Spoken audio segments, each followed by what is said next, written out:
So this is very, very exciting. Yes. I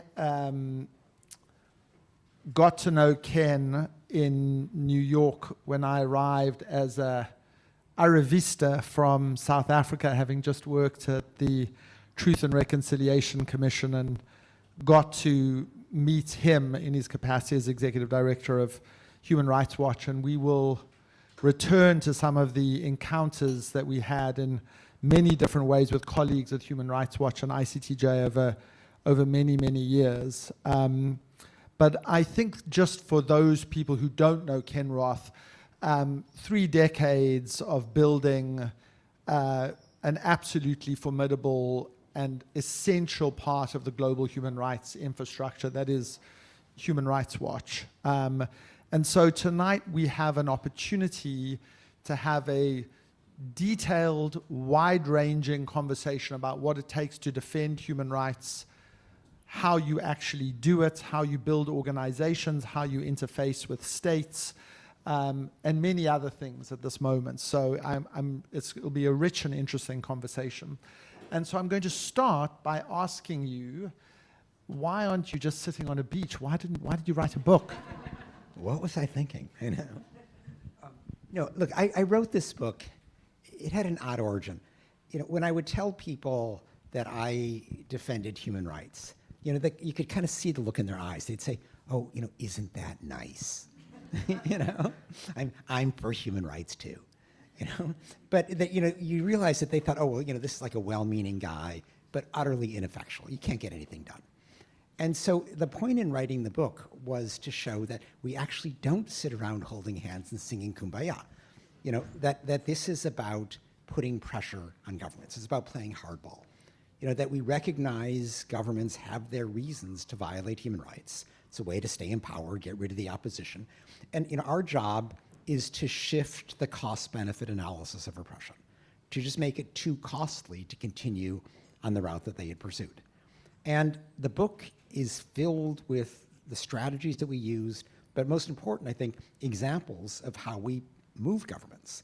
And I think that when people see how it's done, when you pull back the curtain and say, this is what we did, it empowers people. It makes them realize that, they can be part of this too, and that we don't have to accept these repressive governments as immutable. So that was the rationale. Okay, I'm now going to take this to a sort of meta theory of change level before we come down to Human Rights Watch. And just for a moment, imagine that you ran Oxfam for many years, and the kind of exam question would be, what's the most effective way to end poverty? And then you'd say, what's the role of Oxfam as part of a broad constellation of efforts to end poverty? And so before we start asking what's the role of Human Rights Watch, what's the role of the international human rights movements particularly, I want to ask you the sort of meta question for the audience to be able to reflect on, which is, what's the most effective way to defend human rights? Like, how do you build a society that defends human rights? Because in some ways, in a perfect world, we wouldn't have a Human Rights Watch. Human Rights Watch becomes essential because we fail to protect human rights. But how do you do so in the first instance? Okay. I opened the book and kind of set the stage by making clear that the most effective way to protect human rights is to have a legal system that does it. So when the government violates human rights, you can sue the bastards. But every place where Human Rights Watch worked, the legal system didn't work. The judges had been corrupted or killed or compromised, and so we're just incapable of holding governments to the rule of law. And so, what today is known as the human rights movement is sort of a second best option. But it's the option that is all there is in most of the world, and even in parts of the West, which purport to have the rule of law, but where there are limits to the rule of law. And it's all about, putting pressure on the political branches of government to get them to do what ordinarily a court would insist that they do. And there are certain key elements. It's not rocket science. One is that in today's world, everybody pretends to respect human rights. This is just part of what a self-respecting government does. And so when the human rights movement is able to investigate, document, and publish on how the government falls short, we can spotlight that discrepancy between pretense and practice, which is embarrassing. It's shameful. It's delegitimizing because governments are pretending to serve their people, and this shows that they're mainly serving themselves. And so that process, which is often called shaming, is very powerful. But the other part, and I think people don't appreciate this as being such a big part of it, and I spent a lot of the time in the book on it, is that we also go to powerful governments that purport to uphold human rights in their foreign policies. And we'll go to them and say, would you use your diplomatic or economic clout on our behalf? And this is a matter of looking at the target government and saying, what do they care about? And they always care about something. They want to get arms sales or a military aid package or preferential trade benefits, or a lot of times it's just an intangible, I want to get invited to that fancy summit to get photographed with real respected leaders so the folks back home will think I'm one of them too. But whatever it is, we then go to an influential democratic government usually and say, would you help us prevent the target from getting it until they change? And so it's kind of a 1-2 punch of harming their reputation, but also depriving them of what they want until they change. And then, of course, in extreme cases, we get them prosecuted. This is a relatively new innovation. This morning we read in the paper that Duterte has just been arrested on International Criminal Court charges, for his 30,000 drug war summary executions.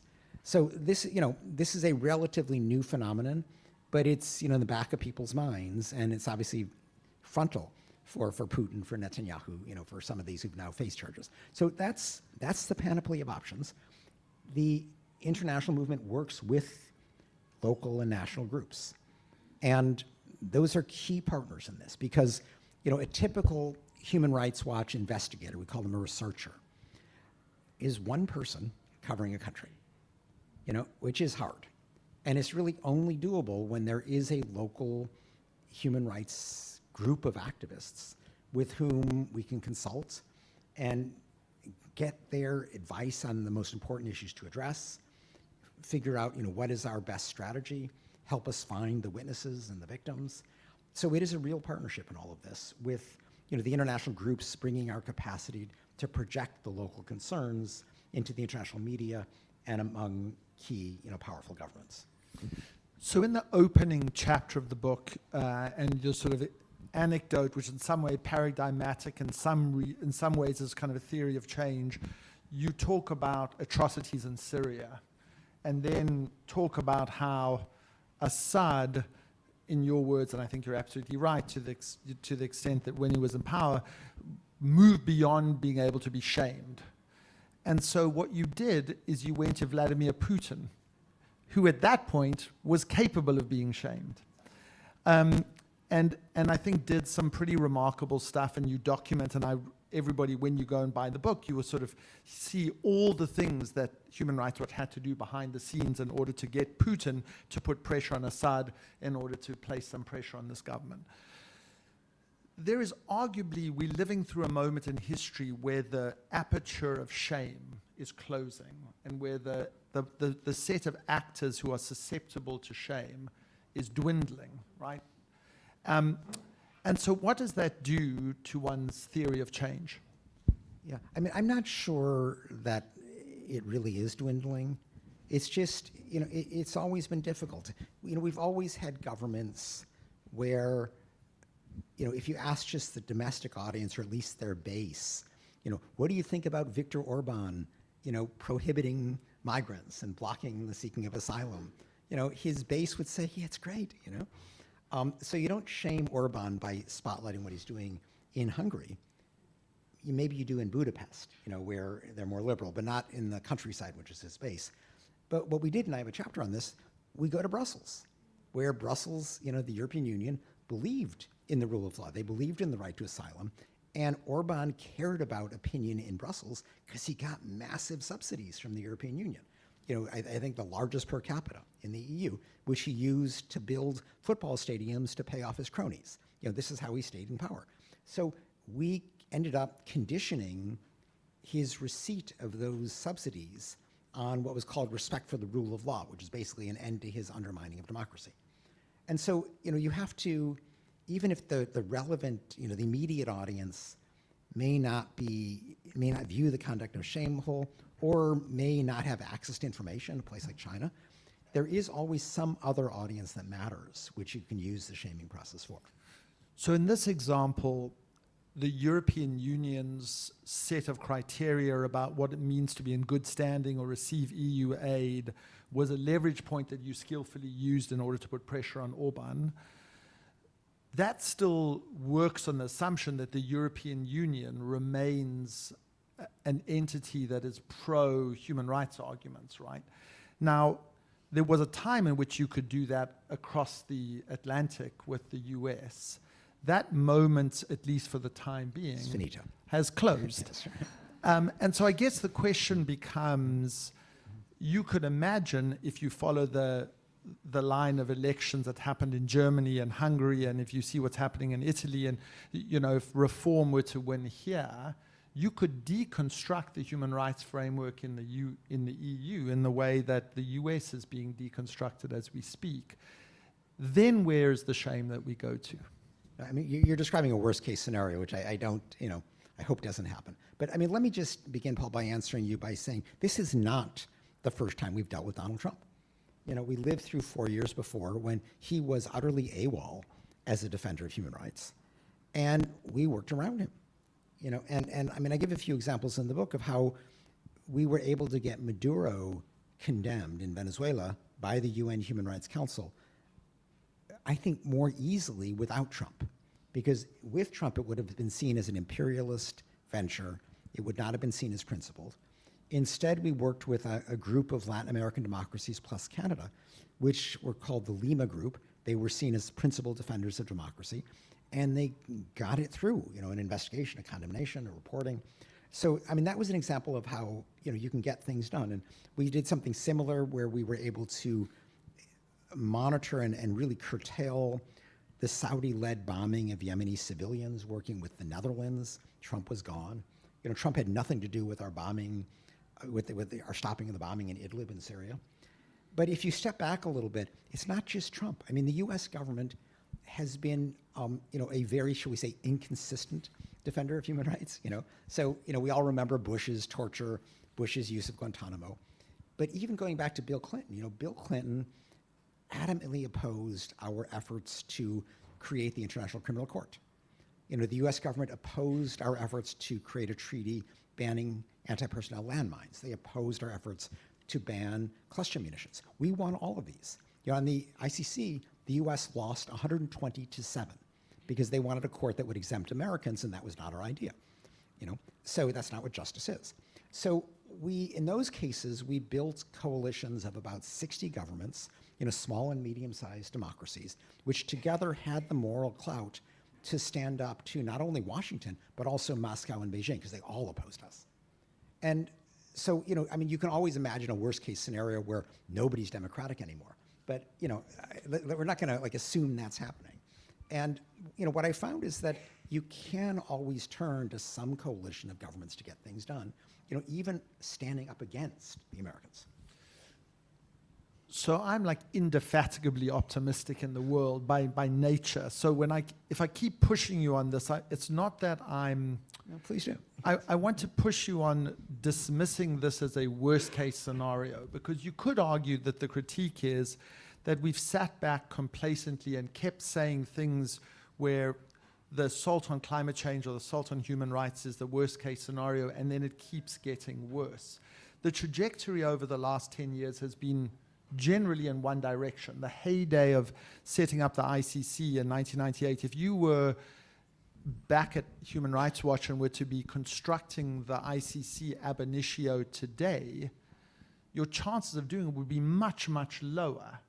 And so I guess the question that I want us to confront as a community of people who are very interested in protecting and defending human rights is there something more alarming going on globally at a macro level that should cause us not to be too complacent about this closing of space and not just saying there'll always be pockets of stuff, we'll always be able to do the ingenious workaround that Human Rights Watch is?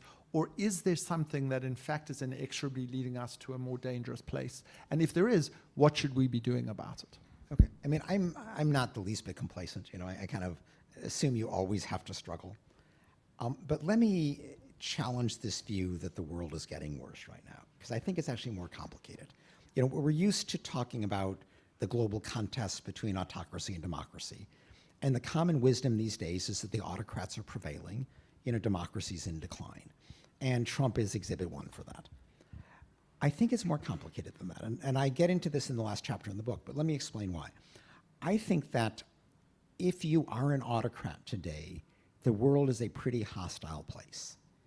And I say this first because, you know, autocrats used to claim that they deliver better than democracies. You know, democracies were too messy and divisive and slow.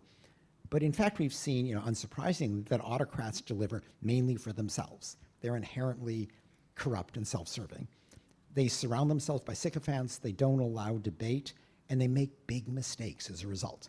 That's how Xi Jinping, you know, invades Ukraine, thinking it'd be a cakewalk.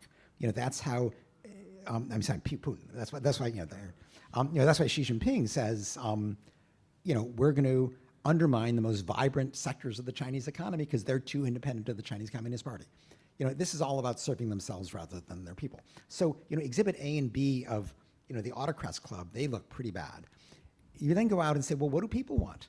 And in country after country, you have seen masses of people take to the streets to oppose autocracy, to say that they want accountable democratic government. And, you know, I mean, I could run through the whole list, but it's, you know, it's Hong Kong, Thailand, Myanmar, Sri Lanka, Bangladesh, you know, Iran, Russia, Belarus, I mean, just keep going. And sometimes they work, like, you know, we got rid of Bangladesh, we got rid of Sri Lanka. Other times it doesn't. But it shows clearly what people want. You know, they don't want an autocratic leader. So that's what makes the environment so hostile. These guys are all like hanging on as best they can. They increasingly don't even risk these managed elections because they've learned that they can lose even a managed election. They just are trying to hold on through repression. So that's the good news. The bad news, ironically, is in the established democracies. It's in the West. And this is where things are going in the wrong direction. And I think it's because Western democracies, you know, are not delivering to a significant segment of society. People feel that they're stagnating economically. They're discouraged by inequality. They feel that government is not serving them, that it's not respecting them, that it's not hearing them. And in those circumstances, people are ripe for the autocratic appeal. And so our challenge, I think, is to bolster the West, which, I mean, as I kind of outline in the book, I think there are two key components to it. I mean, one is just to make democracies work better, you know, ensure that they really are serving everybody. The other is to fight the classic autocratic appeal to their base, which is to pick some disfavored minority and demonize them. And here, I actually think the progressive community, which I'm kind of assuming is mostly in this room, that we're somewhat at fault because we have fallen so much into identity politics that we treat the nation as just a collection of interest groups. And then, you know, for the autocrat to carve out an interest group is just, you know, that's part of the game. Whereas we've been poor at building a sense of a national community where everybody, by virtue of membership in that community, deserves rights, rather than rights being just a matter of kind of a collection of parochial interests. And I think we need to change, you know, our rhetoric, get more used to speaking about a national community, you know, find language that does not divide everybody as we assert everybody's, you know, unique set of rights, and stresses more the commonality that makes it harder for the autocrats to carve out people with rights. So I do think there's work to be done among established democracies, but I'm not as gloomy about the global picture for the reasons I stated. I completely agree on, particularly on the question of migrants. We're doing a big project here in the Conduit called the Migrant Manifesto, which is about retaking the narrative on migrants and actually thinking about migration as the greatest human benefit that you could imagine, and trying to argue that you can't out-demagogue a demagogue by trying to go onto that terrain. And I think the future of liberal democracies in some ways will be determined by being able to resist the rightward xenophobic lurch to scapegoat immigrants, in fact, to think of immigrants in a different category. So, and I think you're right that we've got to, that's a struggle that we have to have. I want to come to you talk about the ICC throughout the book, and today we had some quite interesting developments in the Philippines. So I'd like you to both talk about that example, and then respond to the sort of critique of the ICC or of international justice as the instrument that goes after weak leaders in small nations and doesn't go after powerful leaders in either powerful nations or protected nations. And the Philippines is an interesting case in both instances. Well, look, Paul, I think the critique of the ICC until just a few years ago was, one, it only went after sub-Saharan Africans, which was true until recently. Second, and this remains true today, it has only convicted warlords. It has not convicted a single government official in its 20 plus years. Now, this is not entirely its fault because it doesn't have a police force, it doesn't have a military, it's dependent on governments to surrender suspects. And that's what's particularly remarkable about Duterte, because it's hard to know exactly what's going on right now, but it appears that he may well be on a plane to The Hague. And this will be only the second time that the ICC has had their hands on a head of state, and potentially the first conviction. So this is a big deal. I don't think we can say anymore that the ICC doesn't go after, heads of state. I mean, obviously, and important ones. Putin, Netanyahu. I mean, less important but very meritorious is the Myanmar junta leader, now Duterte. So they're aiming higher, which is good. The difficulty is gaining custody. So maybe they're going to get Duterte. They don't have any immediate prospect of getting Putin or getting Netanyahu. I still think the mere filing of criminal charges is important. Because if you just think about the great lengths to which governments go to avoid even condemnation by the UN Human Rights Council, charges by the ICC are that much more profound. This is a real condemnation. You are a criminal. So that's a big deal. Second, suddenly you are not able to travel to the 125 member states of the ICC because they have an obligation to arrest you.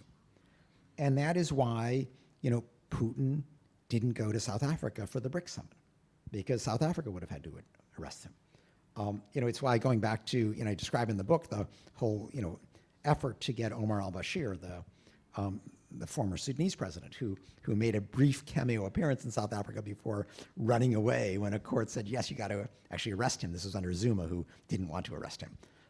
So the life, the world is smaller. Life is more constrained when you've been charged.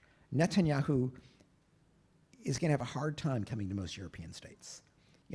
Merz, the new German likely chancellor, has sort of said, oh, he can come to Germany. But I don't know that that's going to happen because Germany is such an important founding member of the ICC. I think there's going to be an uproar if, even giving Germany a Staatsräson, even given there are, endless efforts to make amends for the Holocaust by pretending that Israel can do no wrong. I think that's going to be difficult for them to welcome Netanyahu. So it's a smaller world. It's not the same as, trial and conviction in prison, but it's something. So nobody wants to be charged by the ICC. It remains a very important stigma. Okay, we have to argue about that. So let's just say we have two live case studies in front of us, right? We have Gaza and we have Ukraine. The ICC had jurisdiction, and in both cases, we had very little deterrence, if anything, in terms of the terrible atrocities that have occurred during those conflicts. So, one of the reasons why we're enthusiasts for international criminal law is because we hold out its deterrent effects. And it's really important to do that. And just because, this is not a reason not to support these institutions, but I think we need a slightly deeper reflection on the failure of deterrence in those two settings, right? It's a straight failure of deterrence. Yeah. I mean, first, deterrence is very important. That is one of the key rationale for the ICC. It's not the only one. I mean, it's also a matter of paying respect for the victims. It's a matter of reaffirming the norms of international humanitarian law. There are, even if you never deter something, by just drawing the line and trying to reinforce the Geneva Conventions, that's something. So we should recognize that. In the case of Gaza, the problem is that Netanyahu had only one supporter he cared about, and that was the U.S. president. First Biden, now Trump. And so long as the arms and the money kept flowing, he was willing to put up with anything.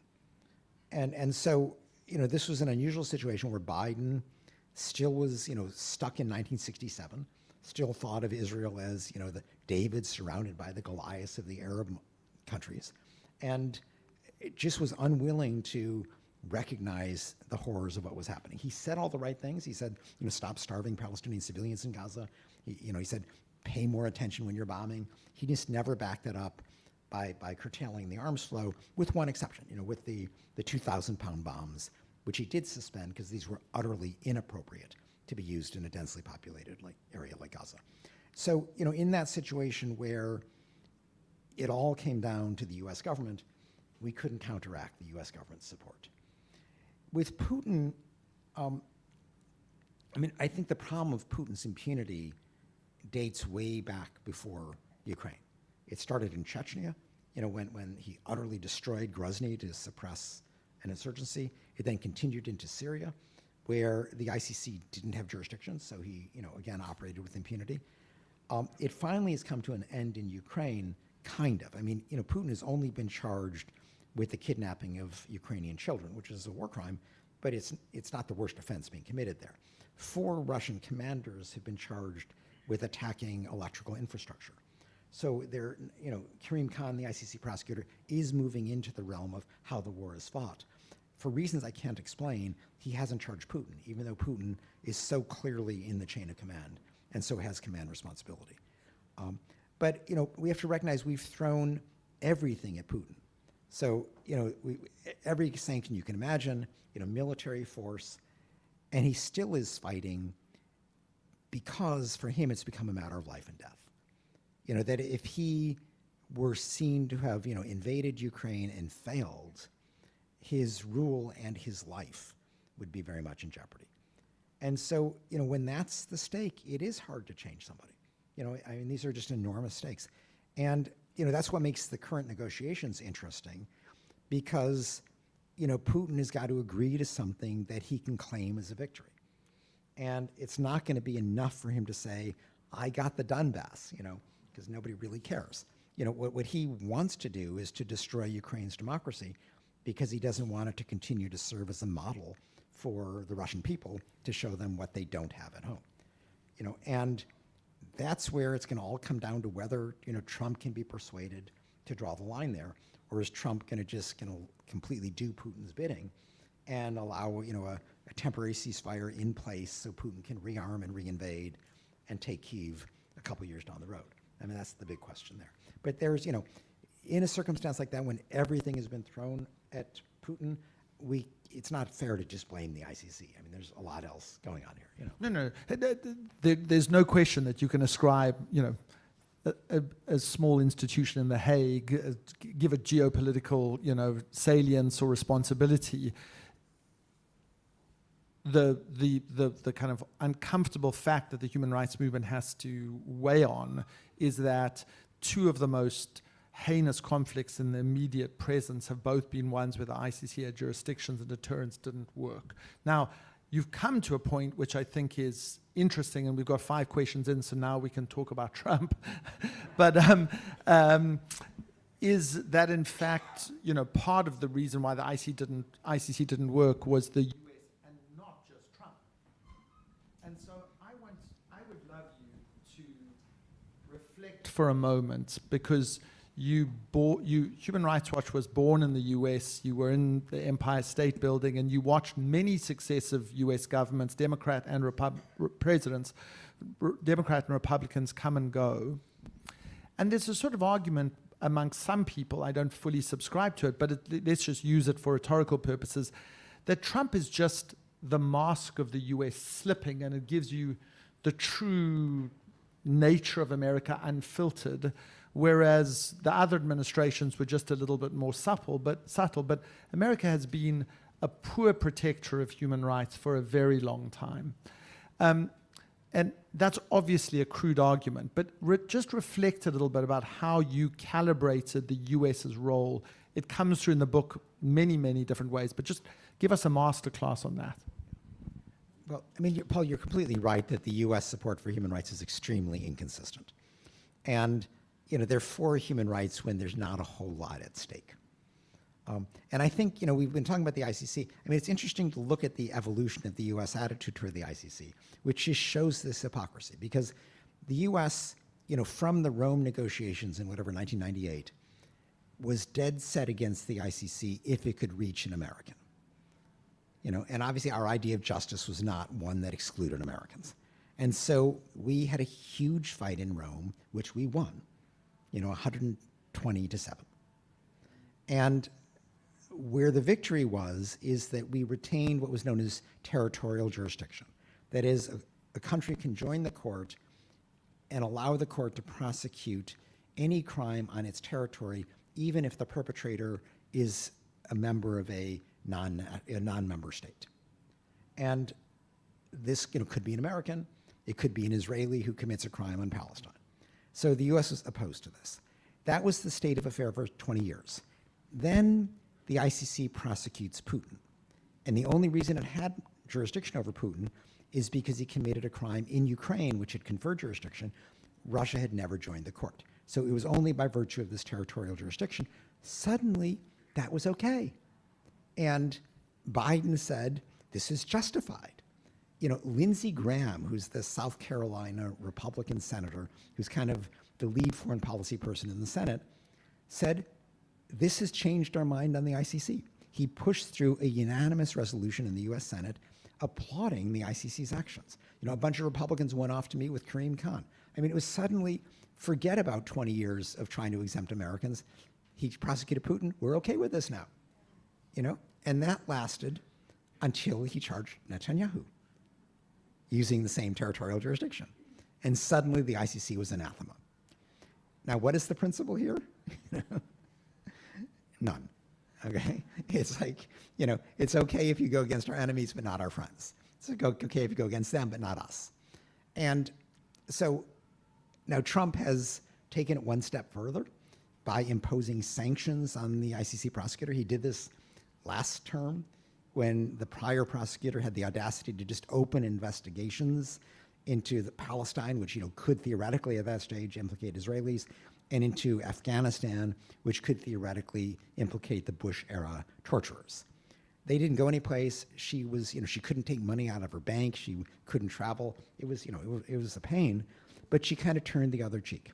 Trump now comes back and imposes the same sanctions on Karim Khan. And what's interesting is Trump is violating a crime as articulated by the Rome Statute.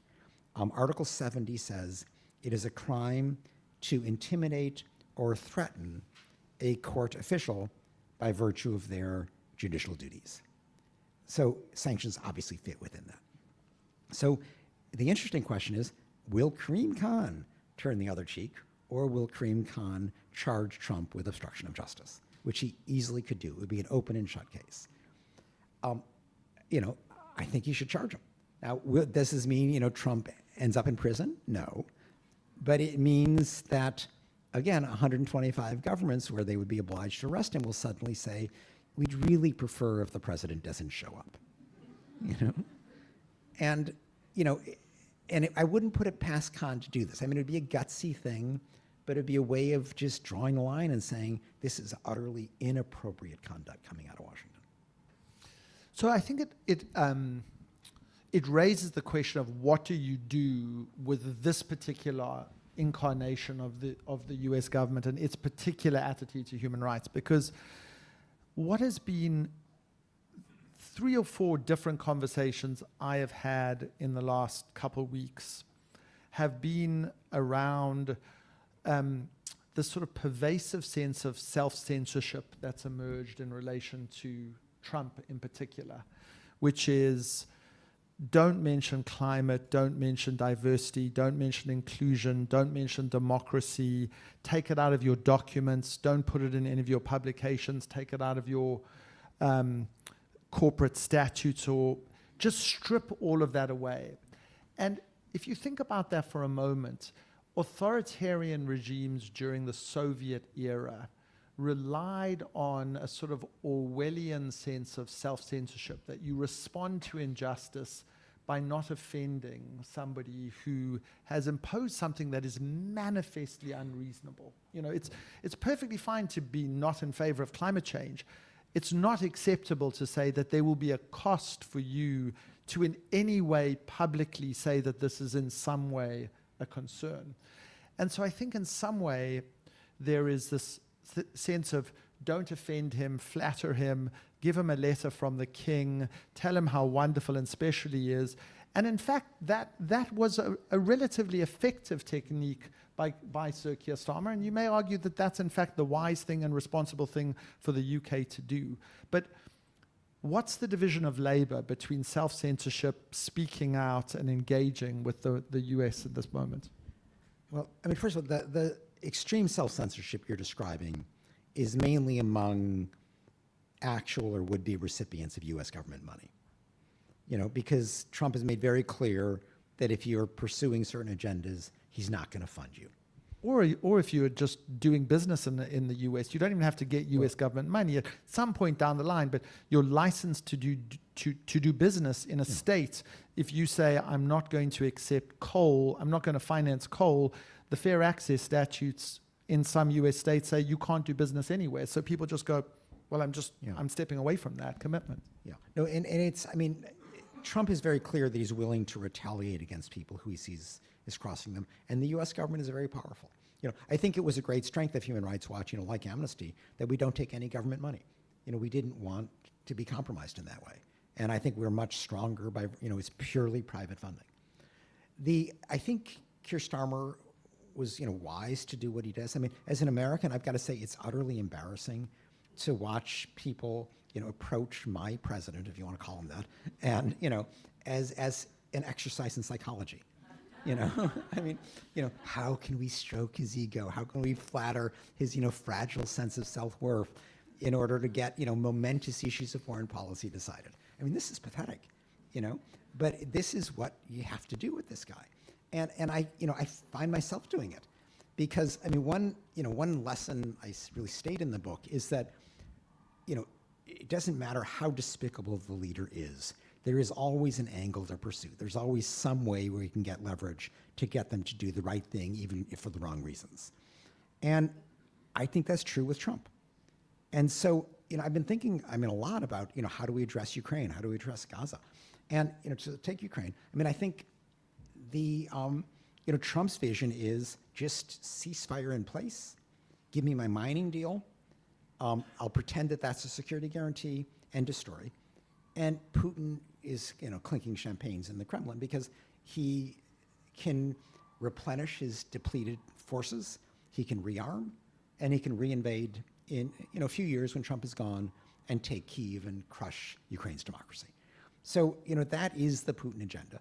And Zelensky, you know, as best he could in the White House, he's trying every possible way since then, says, you know, no, I need a security guarantee so Putin doesn't come back and reinvade.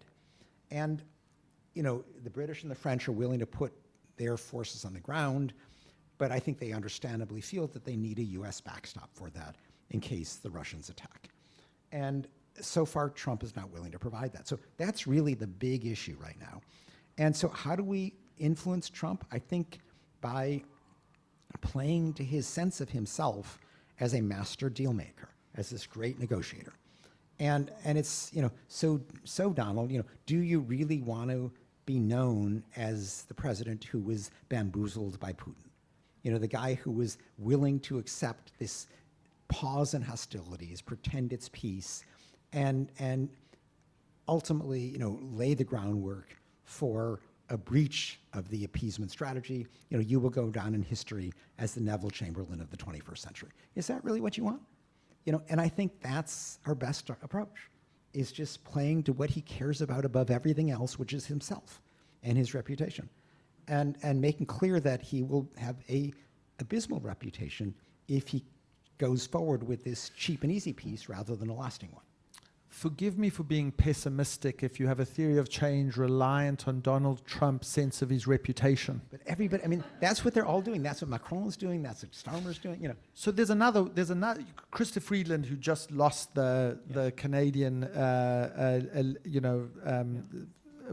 argument for the Liberal Liberals, Party, yeah. and is now not going to be the Prime Minister, but had a different approach. She said, I was a trade minister last time this happened, and my approach was not to do that, is to say, I'm going to match you toe for toe, I'm going to increase tariffs, I'm going to make it very, very painful for you, and I'm going to find the potash, which is what all US farmers need for their fertilizer, and I'm going to put up tariffs on that by 50% if I need to. Now I'm going to show you the art of the deal. Mm-hmm. And this is not going to be about your sense of psychological self-satisfaction. It's going to be about being tough. Now, are we not going to be tough partly because we don't have ammunition, or are we not going to be tough because we think actually it's better to flatter him? No, but I mean, look, Christopher Freeland can say this in the context of a trade negotiation where, Canada does have some cards to play. This is, one product of Europe's military weakness and Europe's ongoing political divisions, is that it is utterly dependent on the United States to provide at least the backstop for the security guarantee. The British and the French have real militaries, but not militaries adequate to stand up to the Russians without that US backstop. And, I think Europe at this stage has more to lose than to win by playing tough with Trump.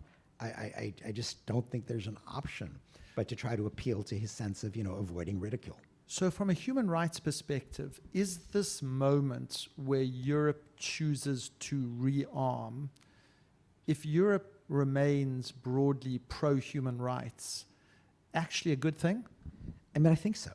I'm not sure I can represent the human rights movement at this stage. I don't belong to any organization anymore. But I do feel that I want Ukraine to be able to preserve its democracy. I don't want Putin to start playing games with the Baltic states and have little green men running around and seizing the Russian-speaking parts of Latvia or whatever. I do think Europe, even though it's kind of a waste of money, you could say, there's a lot of better things to spend money on, it needs to have a stronger military capacity to defend its values, and it now is, a very important repository of basic values of human rights and democracy. And it's going to need the military clout to back that. So just for the audience, let this sink in for a moment, right? The end of the post-war peace dividend may be good for human rights. I just think there are, Russia is obviously compromised militarily now. China is building up rapidly. I talk about this in the book. Neither Human Rights Watch nor myself has ever been a pacifist. And I distinguish pacifism from the defense of human rights, which is why we aren't a peace group. I describe a whole debate in here with Samuel Moyn, the Yale law professor, who says that we're wasting our time trying to defend the Geneva Conventions. Because when we try to spare civilians the hazards of war, we are prettifying war and therefore extending it. We should make war as ugly as possible, and therefore people wouldn't resort to it. We should spend all of our time pushing for peace. And I've just never bought that. I understand the importance of peace groups, and I cite, for example, the International Crisis Group, which is a top-notch, very respected conflict resolution group. I'm glad that they exist, but human rights groups can't be both. If we're peace advocates, that tends to be a very political issue. Peace or ceasefires, timing, their terms are always very contested. And so we've chosen to be neutral on those things and to focus instead on documenting and pressing armed forces on both sides to respect international humanitarian law, to spare civilians as much as possible. And so it's not a pacifist position. And indeed, we haven't done this for decades, but there were 4 times in the Human Rights Watch history where we called for a military intervention to stop mass slaughter. So I see the importance of having enough military force so that the bad guys out there can't just, invade your democratic rights respecting territory.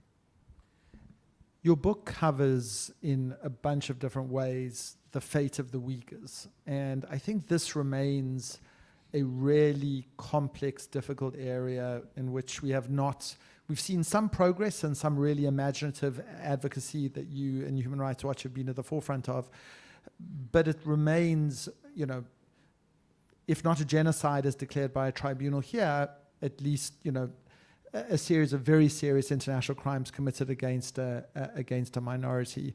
So can you tell us a little bit about, what you've done in that area and what it tells us about how you engage with a great power that's violating its own citizens' rights? Okay, just a moment of background for those who are not fully familiar with the Uyghur situation.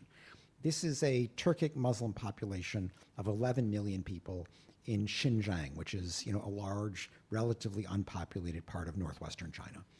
And 1 million of those 11 million Uyghurs were locked up by the Chinese government beginning in 2017 in order to force them to abandon their religion, their culture, and their language and turn them into basically Han Chinese.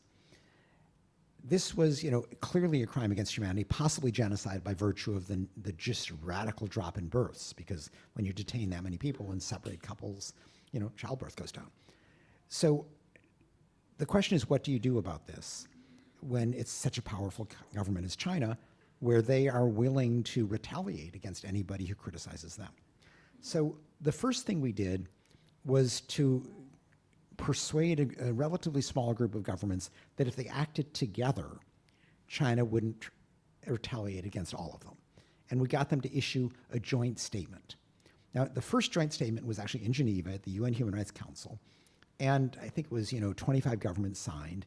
And indicative of the fear, the tradition in Geneva is when you put out a joint statement like that, somebody goes before the Human Rights Council and reads it out loud.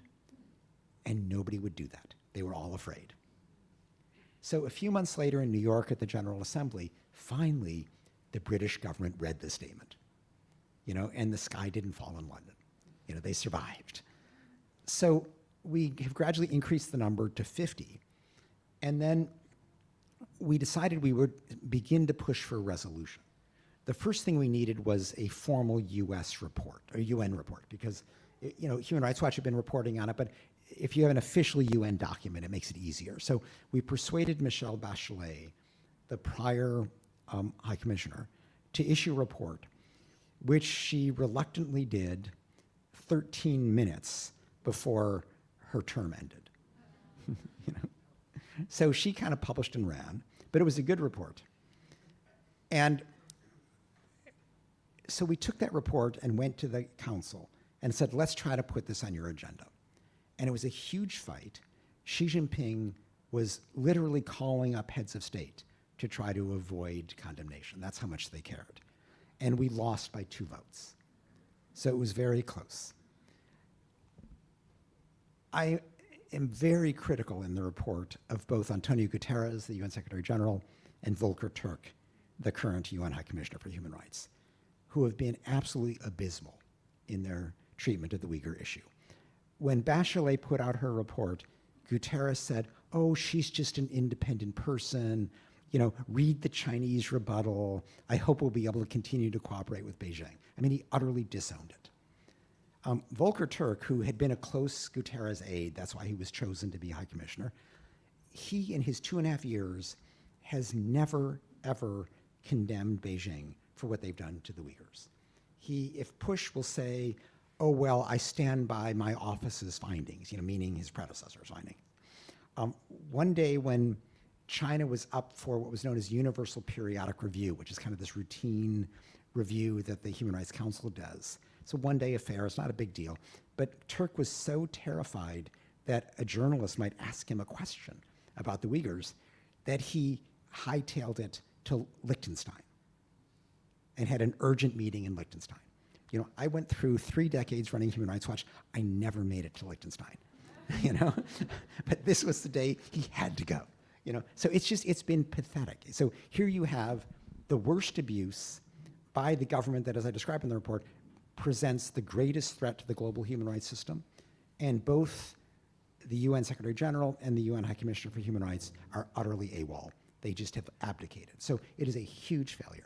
Now, to not get totally bleak here, the other thing we've been doing is pushing on the issue of Uyghur forced labor, because as the Chinese government, actually responding to this pressure, has been letting people out of detention, they've been putting a lot into forced labor, which is better, but not a lot better, you know. And so we push through in the US what's known as the Uyghur Forced Labor Protection Act, which creates a presumption against any import from Xinjiang unless you can prove that it was not the product of forced labor, which you can't prove. So it's basically an absolute bar.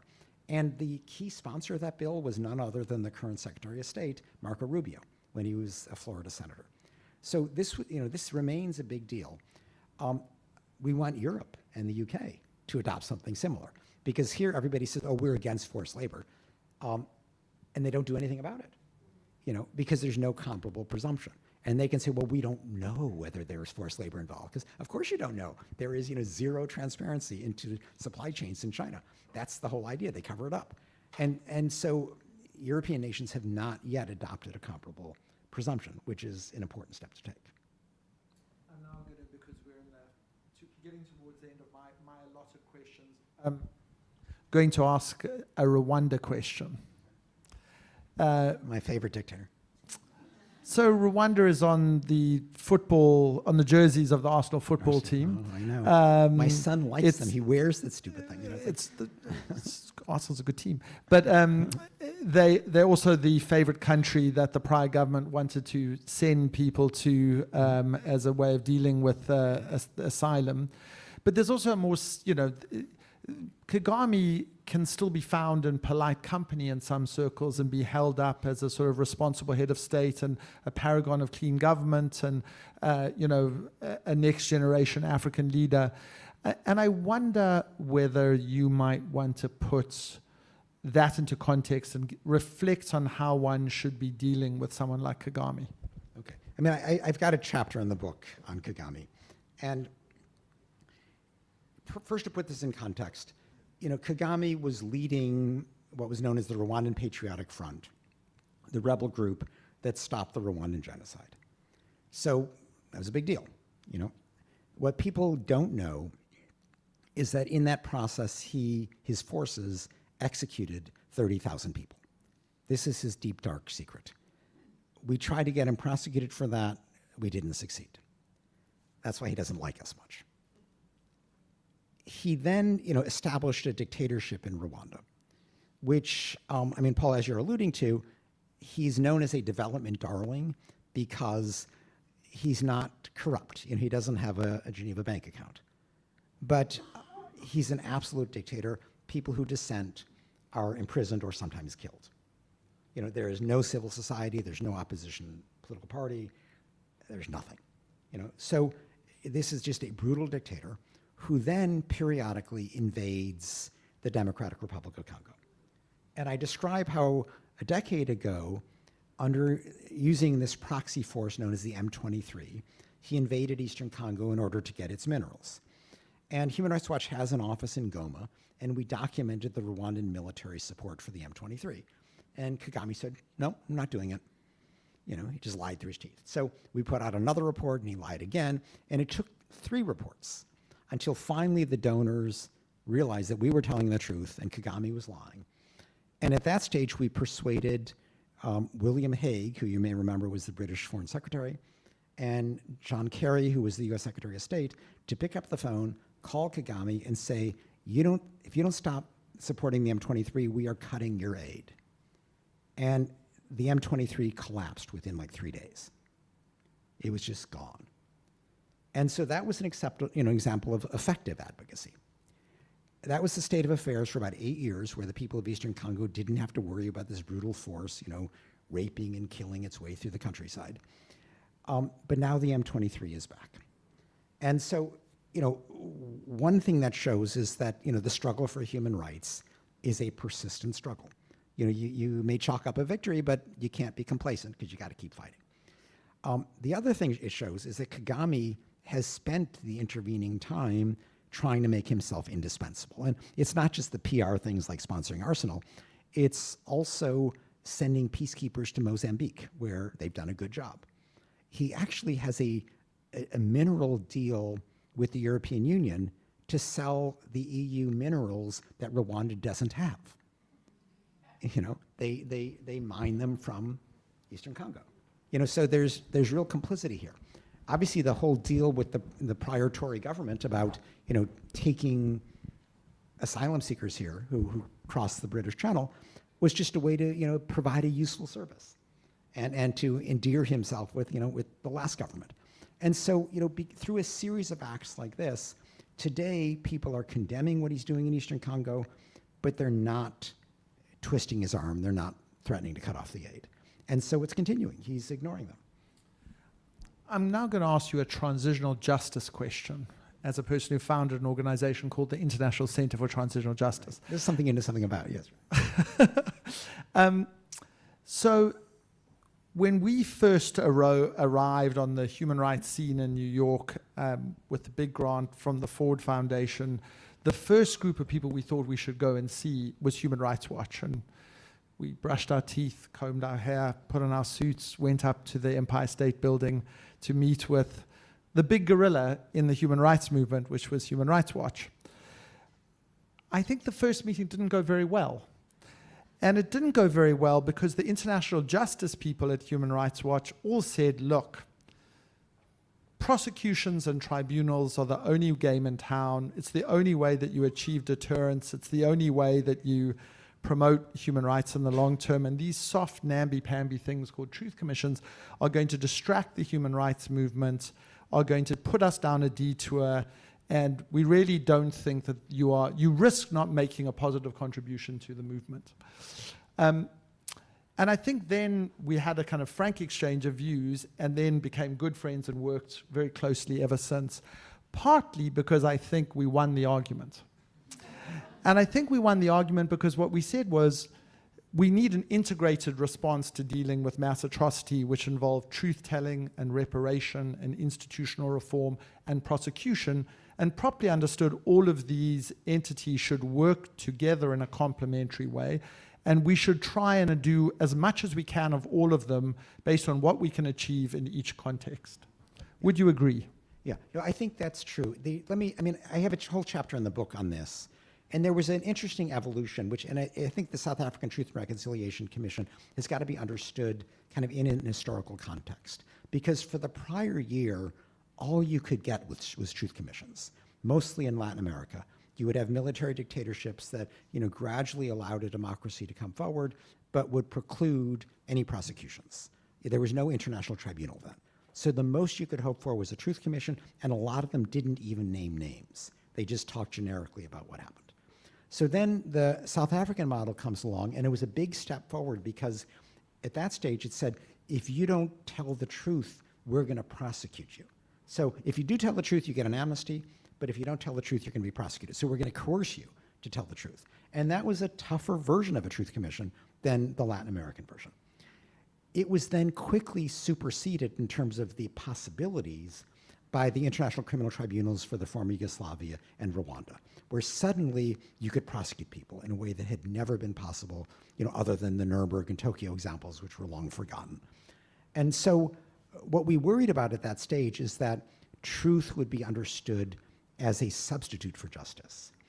But as justice became more entrenched, no one really looked at truth as a substitute. They looked at it as a complement. And that prosecutions necessarily are quite selective. A criminal prosecution isn't really designed to tell the truth. Its purpose is to introduce evidence to convict somebody. And so as long as you're prosecuting, you know, the most senior people, the worst offenders, then to have a broader truth-telling process is a good supplement. And I think that's where we ended up, which is why we do have, I think, complementary relations now. Yes. Phew, got that off my chest. I want to ask you two final questions. One is Nick Grono, I think I spotted in the audience. Is he in the audience? Nick? No? He was in the audience.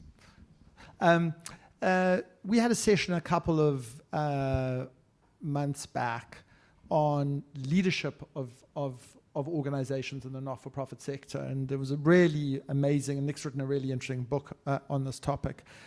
And there are very few people who survive 3 decades running a human rights organization. I mean, it's, Henry VIII. What was I thinking?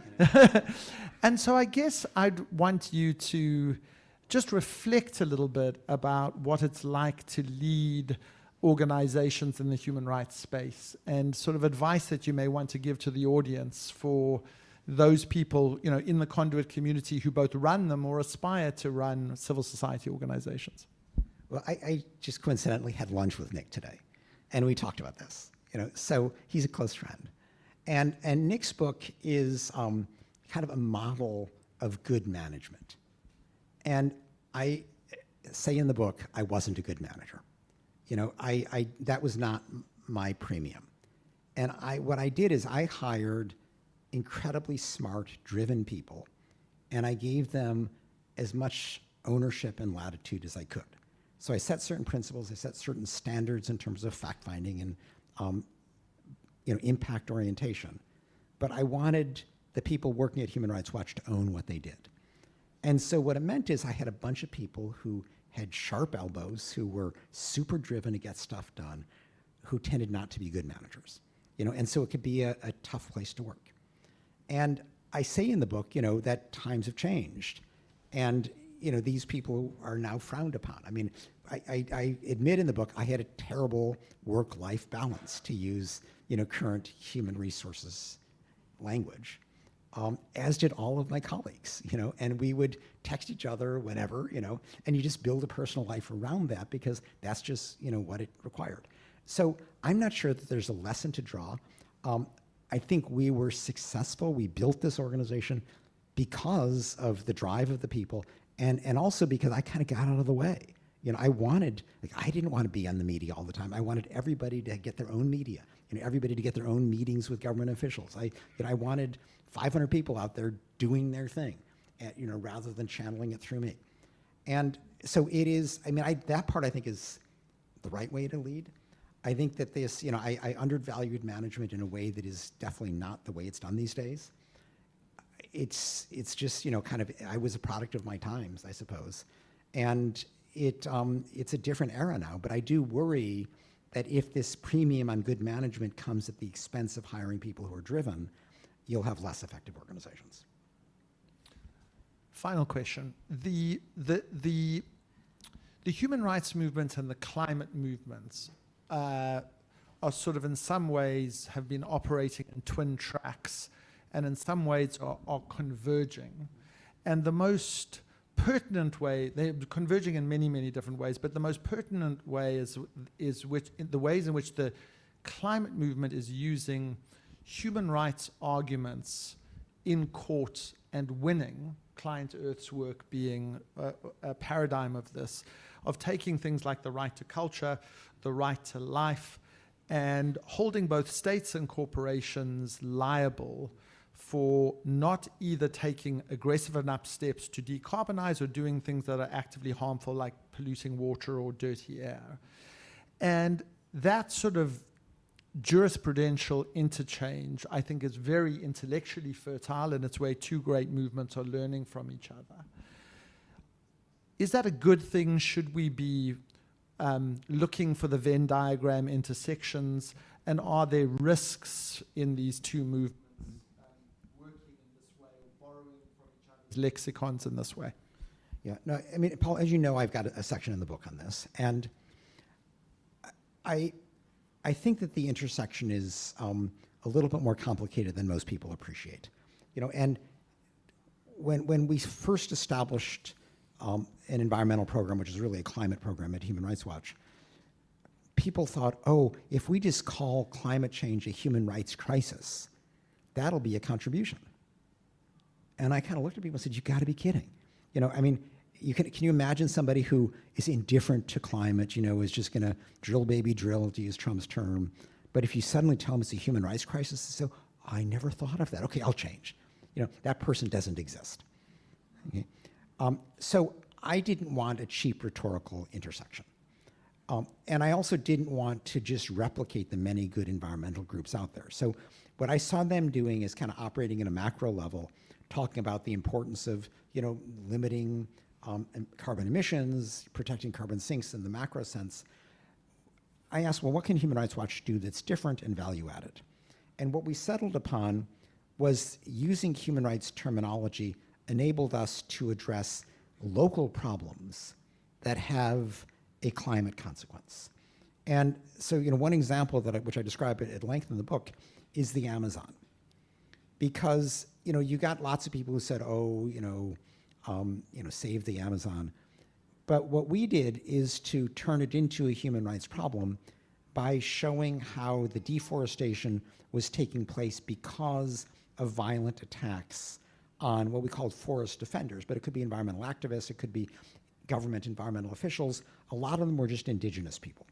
And when we would take satellite imagery and you would see these stark lines, on one side, total devastation, on the other side, healthy forest. And you say, well, what's that line? Oh, that's the marking of indigenous territory. And it just showed how people who want to live sustainably in a forest can really help to protect it. And so we set ourselves out to stop the killing of the forest defenders. And we did it in part by shaming, but Bolsonaro, who was the Brazilian president at the time, said, oh, these are just low-level farmers trying to eke out a living. You're trying to stop Brazil's economic development. And so this made us realize what he cares about is the economy. So we then went to our advocacy side, having armed ourselves with these human rights violations, we said, okay, how do we affect his desire to improve the economy? And we did two things. One is we looked at the proposed European Union Mercosur trade deal, which had a prefatory line about protecting the Amazon, and persuaded Europe, you can't ratify this while Bolsonaro is destroying the Amazon. We also went to the OECD, which Brazil was trying to join, and they were beginning by trying to join the OECD Environmental Committee, of all things, and said this would be an outrage to admit Brazil while it's destroying the Amazon. And so we stopped both of these things, which Duterte really cared about. And that created the image within Brazil that Duterte, rather than defending the economy by destroying the Amazon, was actually hurting the economy by destroying the Amazon, which it's hard to say what caused what, but I think it contributed to Bolsonaro's loss, Lula's win in the election, and Lula has now reinstated protective measures. So it was a good illustration of how kind of using human rights analysis to create a local human rights issue, but one that we knew had global ramifications, could make a meaningful contribution to fighting climate change. I'm now going to turn over to you to ask questions. I'm going to ask you, please, to ask questions and not make speeches. So if you can make them crisp, that would be awesome. Yeah, we've please. got one right here. Hi, I'm Bronwyn Manby, a former Human Rights Watch staff. Good to see you, Ken. Back in 2004, you wrote a well-known article in which you said, economic and social rights, good, but Human Rights Watch method doesn't work.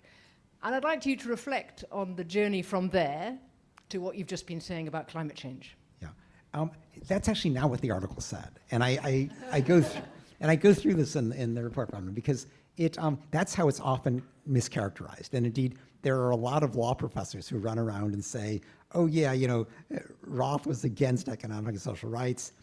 And what it said was actually, this is the best way to protect economic and social rights. So early on when I took over Human Rights Watch, I changed the policy because my predecessor, R.A. Nair, didn't believe in economic and social rights as something that Human Rights Watch should address. And I said, we can't pick and choose. So we're going to have an economic and social rights program. And what I said is, it's not enough to just say, spend money on my favorite projects. What you needed to do is to show that, in essence, governments were not using available resources to help the worst off segments of society. And what I did is kind of, outlined situations where that would arise. And it could be when governments spend money on corruption, when they spend it on vanity projects, when they spend it on excessive military expenses. But the point is to sort of use the language of the Economic Rights Treaty, which is that you're not progressively realizing economic rights on the basis of available resources, to create situations or spotlight situations where our methodology of shaming can show that the government is really not living up to its obligations. So it's not just a matter of saying spend money on my pet project, but these are your duties under the treaty, and you're falling short in a way that our shaming methodology can work. So, I mean, that's what I set out in that article. That's what actually, in fact, Human Rights Watch has done for the last 30 years. But that's not how people often characterize the article. But I have a whole section in the report on this. We've got one up front here. Sir. Hello. In your book, you mentioned the power of information and the ability to affect government policy. Given the rise of disinformation and authoritarian regimes, what role do you believe social media and technology play in either promoting or hindering human rights? Second thing, last time we met in New York, we spoke about podcasts, and you were busy with the book. So are you free now to do the podcast? So social media is double-edged. I'll just say that up front. I think it's net positive in that it is, one has made it much easier to learn about things that governments would rather keep hidden, because everybody has a smartphone, everybody has access to social media. Something bad happens, they broadcast it, and we can scrape social media to find that. You've got to verify what's put there and corroborate it. But it makes it much harder for, imagine like the Khmer Rouge, who killed 2 million Cambodians and we weren't quite sure what was happening. You wouldn't have that today. It also is a mobilizing tool. Beginning with the Tahrir Square revolution, but going on, social media is a great way to organize people to stand up to the tyrant. So these are pro-human rights uses, but of course the other side is also using it and is spreading divisiveness and spreading misinformation. I do think it's net positive because I actually don't buy the view that, just because, Elon Musk's garbage shows up on the top of our X feed means that we're all persuaded by whatever his latest concoction is. I have more faith in people, and I think if you want to find the truth, you still can find the truth. You go to trusted institutions. And so I favor this greater ease of access to information, but I'm aware of the problems, and I do think we shouldn't just abandon content mediation, which is moderation, which seems to be the current platform policy.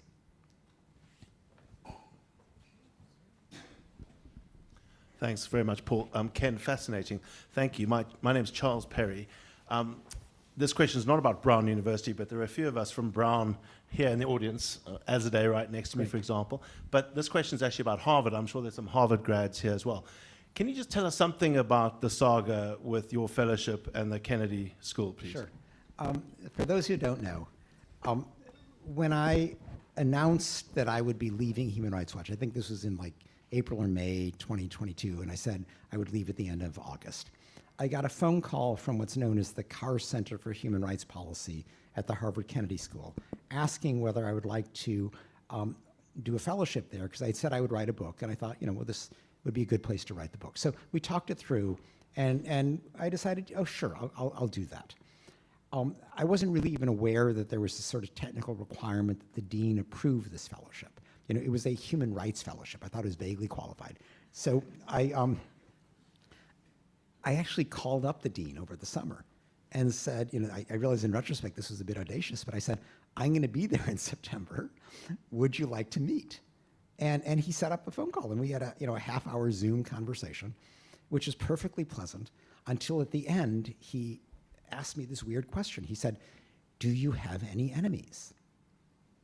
And I said, well, yes. And I explained, that the Chinese government and the Russian government have both personally imposed sanctions on me. I said the Rwandan government hates me, the Saudi government hates me, but I knew what he was driving at. So I said, and the Israeli government is not so fond of me. And so 2 weeks later, my friends at the Carr Center called up sheepishly and said, he vetoed your fellowship, because of your criticism of Israel. I couldn't believe that, here a public policy school doesn't allow criticism of Israel. So an acquaintance of mine, Michael Massing, wrote a piece on this for The Nation, focusing on the big donors to the Kennedy School who were super supporters of Israel. And so I waited for that to come out. And between its publication, over the next 2 weeks, there was this media storm. And like endless press, you know, I was doing interviews all the time. I was writing op-eds. There were big protests in Harvard among students, faculty, alum. At the end of this 2 weeks, the dean held an emergency meeting of the Harvard Kennedy School faculty, and not a single professor spoke in favor of what the dean had done. And so to his credit, he reversed himself. Now, that wasn't quite the end of the story. I had to accept it at that stage. I mean, I couldn't then not do the, and I'm still the senior fellow at the Harvard Kennedy School for what it's worth. But I then went to him and said, and I went to actually the current president of Harvard, and said, look, I mean, I could make a stink. So, you know, you reversed yourself for me. But most students, most faculty can't do this. And they're all worried that if you criticize Israel, you get canceled. So would you make a statement affirming academic freedom in the case of Israel-Palestine discussions? They wouldn't do it. I then said, well, there's all this talk about how this was donor influenced. And the dean had said, I didn't talk to any donors. You know, so let's take him at his word. What he said is, I spoke to people who mattered to me, which pretty clearly was his development staff, you know. And so I said, look, you know, when I ran Human Rights Watch, if somebody said to me, you know, here's a check, but I don't want you reporting on country X, I would say, I don't want your check. You know, you buy into our principles or you don't support us. So Harvard, by far the richest academic institution in the world, you would think that they could say, we don't want donations from people who want to undermine academic freedom. That's not where Harvard is. So that was, you know, kind of where it ended. Well, thank God that's all resolved. Actually, Ken, I want to pick up on precisely that, that whole issue of Israel, because as you know, there has been a sort of paralysis, and it has a chilling effect on people, lawyers, for example, who are involved in human rights, have actually felt intimidated about speaking out in relation to current events in Israel and in Gaza and so on. And you know, for a while it was dealt with by saying what happened on the 7th of October were atrocity crimes of the most grievous sort, and there's absolutely can be no impunity for that. But then going on to say, however, what has happened since is also atrocious. But I spoke at something the other day, and the hands were raised to say, why Israel? Why do you human rights organizations go after Israel when around the world terrible atrocities are happening? Look at Sudan, which does not get the kind of prominence or attention that Israel gets. And so there was this suggestion being made that it was about anti-Semitism. And you have experienced that directly. And Amal Clooney has been absolutely, in the United States, suffered hugely attacks upon her for being part of a panel that we were on, so, you know, help assisting with the ICC's review of the evidence. And I just want to know how you dealt with that challenge, which is underneath it all, there's a level of anti-Semitism here. Okay, well, thank you for that question, Helena. I mean, first, I think I need to start with the fact that I made sure that our work on Israel-Palestine was absolutely fact-based and principled. And we applied the exact same methodology there as we did in 100 other countries around the world, which means reporting on all sides in the conflict, holding them to the exact same standards, and ensuring that the fact-finding is as objectively and carefully done as possible. So, and I will stand up for anything we put out. The charge of anti-Semitism is used all the time. And I think it's important to fight back, and I have been, by noting that anti-Semitism is a very real problem. You know, Jews around the world are facing heightened anti-Semitism today. But if people begin to see the charge of anti-Semitism as just an excuse to avoid criticism of Israel, to try to, you know, silence criticism, that cheapens the concept of anti-Semitism when we need a strong concept in order to protect Jews. And so I think we should really be quite clear that when anti-Semitism is misused in this way, it is hurting Jews, even if it might be helping the Netanyahu government. I think part of the problem here is it almost goes back to different lessons people draw from the Holocaust. And the Israeli government view is all that matters is protecting Israel, and they're going to do it by whatever means they desire. And so if Hamas commits war crimes against Israel, as it did on October 7th, Israel's going to commit even bigger war crimes against the Palestinian civilian population of Gaza. It'll be massive collective punishment, which is what we've seen. I drew a very different lesson from the Holocaust, which played a big role in why I got into this work. I mean, I was really led to it by my father's experience, who grew up as a Jew in Nazi Germany and fled as a 12-year-old boy from Frankfurt in July 1938. So I grew up with Hitler stories. I grew up very aware what the evil that governments could do. And for me, the lesson is you build strong human rights standards to try to make atrocities of whatever sort unthinkable, or at least to make them less likely. And you don't have strong human rights standards if you have a Palestinian exception for them. Because you'll have a Palestinian exception today, and an exception for Jews tomorrow, and somebody else the next day, and very quickly you have nothing. And so I think the only way to have strong human rights standards is to apply them to Israel. I think that that's the proper deference to the victims of the Holocaust, but it is not the approach of the Israeli government or their reflexive supporters today. We got one right here. Hi, thank you for a very inspiring talk, and Paul, thank you for this place. I've just joined, I love it, and I hope you won't revoke my membership after this question.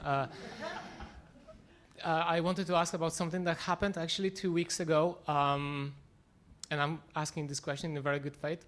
There is US-based organization that has requested investigation against, to ICC, has requested investigation against Biden for his role in Gazan genocide. Any thoughts about that? This is my former colleague, Sarah Lee Whitson, and her new organization, Dawn, so I know very well. No, I mean, look at what Biden did. As I indicated, he would say the right things. He would say, don't starve the Palestinians, don't bomb them, but he kept arming them. He kept, arming the Israelis as they committed these war crimes. The best analogy here is somebody who's actually in a British prison right now serving a 50-year prison term, and that is Charles Taylor, the former president of Liberia. And he was convicted of aiding and abetting war crimes because he provided arms to a rebel group known as the Revolutionary United Front in neighboring Sierra Leone, and I get into this in the book. But what that establishes is the principle that if there's a force that's committing systematic war crimes and you arm it, you are responsible for aiding and abetting those crimes, and you can be prosecuted and convicted. What Biden did was the exact same thing. Here was Israel systematically committing war crimes in Gaza, arguably committing genocide, and Biden kept the arms flowing. So I think he is, in principle, completely vulnerable to prosecution. Do I think Karim Khan's going to do this? No. I think Karim Khan has got a bigger problem right now with Trump. And, obviously the fighting hasn't resumed. If it does, and Trump, is essentially green lighting anything that goes, he says it's going to be worse than last time. Here are your 2,000-pound bombs back. At that point, I wouldn't be surprised if the U.S. president can be pursued. I don't think at this point, since it's more historical, that Khan is going to go after Biden, but he might. I have no inside information here. We're going to ask a final question, Sasha. Right, so we'd like to ask a question from our conduit community, which is, if there's one thing about human rights that you'd like everyone in the audience to be able to take away, what would that be? Okay. Well, let me say this.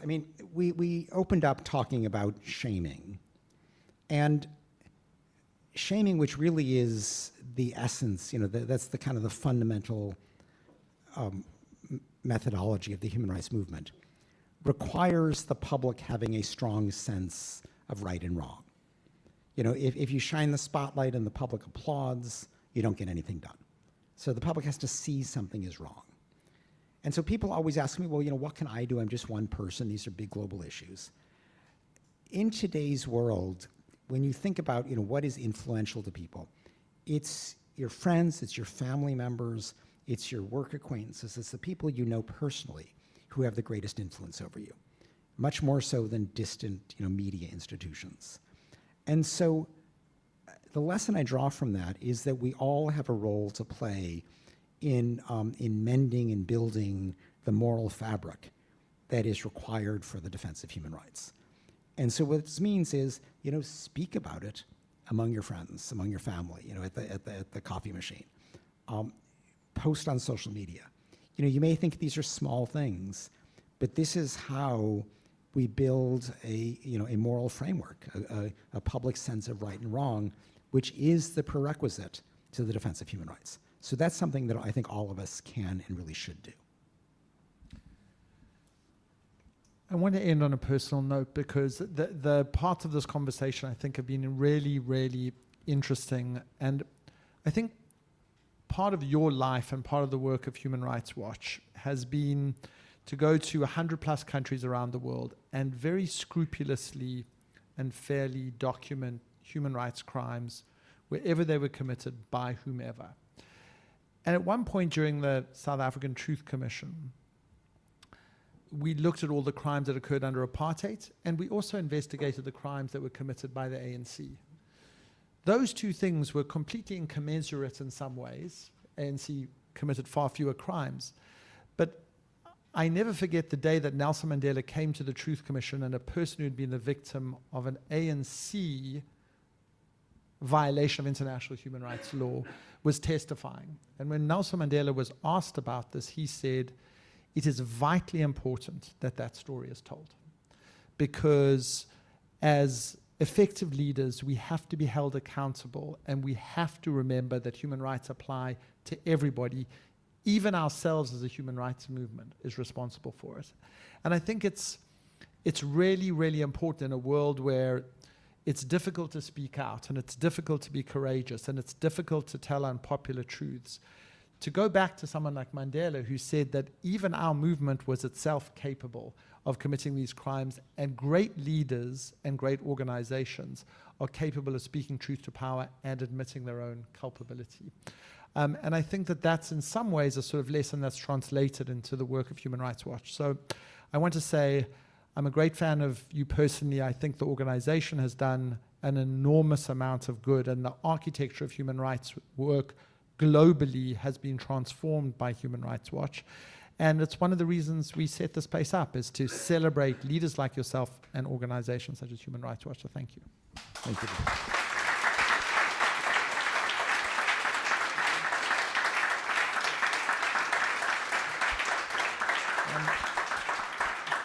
And there are books to be bought and signed. So Ken will sign a book if you buy it. And he's going to be sitting at the table over there. If you wouldn't mind lining up alongside the wall, there are books to be purchased, and Ken will sign them. So thanks again.